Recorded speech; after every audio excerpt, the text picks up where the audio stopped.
بسم اللہ الرحمن الرحیم۔ السلام علیکم معزز ناظرین، دین الجوف اسلام میں آپ سب کو خوش آمدید۔ پیارے دوستو، آپ سب سے گزارش ہے کہ ہماری ویڈیو کو لاسٹ تک ضرور دیکھا کریں۔ دوستو، آج ہم آپ سے حضرت بشر حافی رحمۃ اللہ علیہ کی توبہ کا واقعہ بیان کریں گے۔ دوستو، بغداد کے ایک درویش کو حضور صلی اللہ علیہ وآلہ وسلم کی زیارت ہوئی، جس میں حضور صلی اللہ علیہ وآلہ وسلم نے انہیں حکم فرمایا کہ بشر نامی شخص کو کہہ دو کہ اللہ تعالیٰ نے تمہارا نام اللہ والوں کے نام میں لکھ لیا ہے۔ صبح درویش بہت پریشان ہوئے کہ بشر تو صرف شراب پیتے ہی نہیں، شراب خانے کے مالک بھی ہیں۔ لہٰذا اسی سوچ میں دن گزر گیا۔ دوسری رات پھر یہی حکم فرمایا گیا۔ درویش پھر اسی کیفیت میں رہے کہ اتنے بڑے رتبے والا آدمی بشر جیسا گنہگار کیسے بن گیا، اور سوچنے لگے کہ اگر میں اس کے در پر گیا تو لوگ میرے بارے میں کیا خیال کریں گے۔ تیسری رات پھر آپ صلی اللہ علیہ وآلہ وسلم خواب میں ملے۔ پھر حکم ہوا کہ اب آپ بشر کو یہ خوشخبری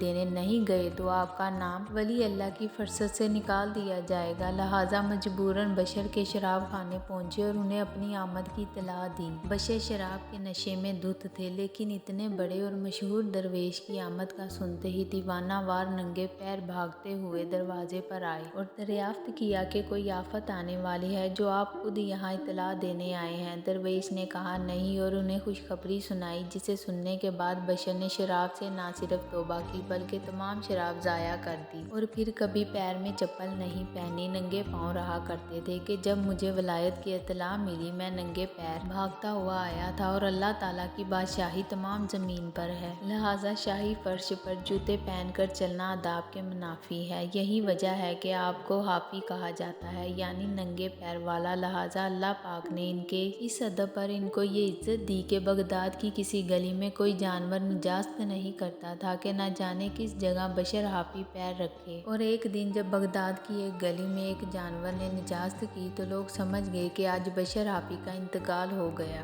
آپ کی ولایت ملنے کی وجہ یہ بیان کی جاتی ہے کہ توبہ سے قبل اپنی مستی میں کہیں جا رہے تھے کہ راستے میں ایک کاغذ ملا جس پر اللہ تعالیٰ کا نام لکھا ہوا تھا۔ آپ نے اس کاغذ کے ٹکڑے کو پاک کیا، خوشبو لگائی اور چوم کے ایک صاف بلند مقام پر رکھ دیا۔ آپ کا یہ ادب اللہ کو اتنا پسند آیا کہ اسی رات آپ کو ولایت کے اعلان کے لیے درویش کو حکم مل گیا۔ بشر حافی رحمۃ اللہ علیہ نے توبہ کے بعد علم دین حاصل کیا اور عالم کے درجے پر پہنچے، گو کہ آپ علم کے مقام میں امام احمد بن حنبل رحمۃ اللہ علیہ سے کمتر تھے، لیکن آپ اپنے عقیدت مندوں سے کہتے تھے کہ بشر حافی اللہ تعالیٰ کو مجھ سے زیادہ جانتا ہے۔ ایک خاتون نے امام احمد بن حنبل رحمۃ اللہ علیہ سے مسئلہ دریافت کیا کہ میرے گھر میں میرے پڑوسی کی روشنی آتی ہے اور اس روشنی میں سلائی کا کام کرتی ہوں، کیا یہ جائز ہے؟ امام صاحب نے فرمایا کہ اس میں کوئی حرج نہیں، لیکن آپ چونکہ بشر حافی کی بہن ہیں لہٰذا آپ کے لیے جائز نہیں ہے۔ سبحان اللہ! اسی لیے دوستو کہتے ہیں کہ چھوٹی سی نیکی کو بھی ضائع مت ہونے دو، کیا پتہ خدا کس طرح راضی ہو جائے۔ آپ صلی اللہ علیہ وآلہ وسلم نے فرمایا ہے کہ اپنی نیت کو ہر کھوٹ سے پاک رکھو، جو عمل کرو صرف اللہ کی خوشنودی کے لیے کرو، تو تھوڑا عمل بھی تمہاری نجات کے لیے کافی ہوگا۔ آپ صلی اللہ علیہ وآلہ وسلم نے فرمایا کہ اللہ کو سب چیزوں سے زیادہ توبہ کرنے والا جوان پسند ہے۔ دوستو، ویڈیو کو لائک، شیئر، چینل کو سبسکرائب اور بیل آئیکن کو پریس کر دیں تاکہ ہمارا ہر نوٹیفیکیشن آپ تک پہنچ سکے۔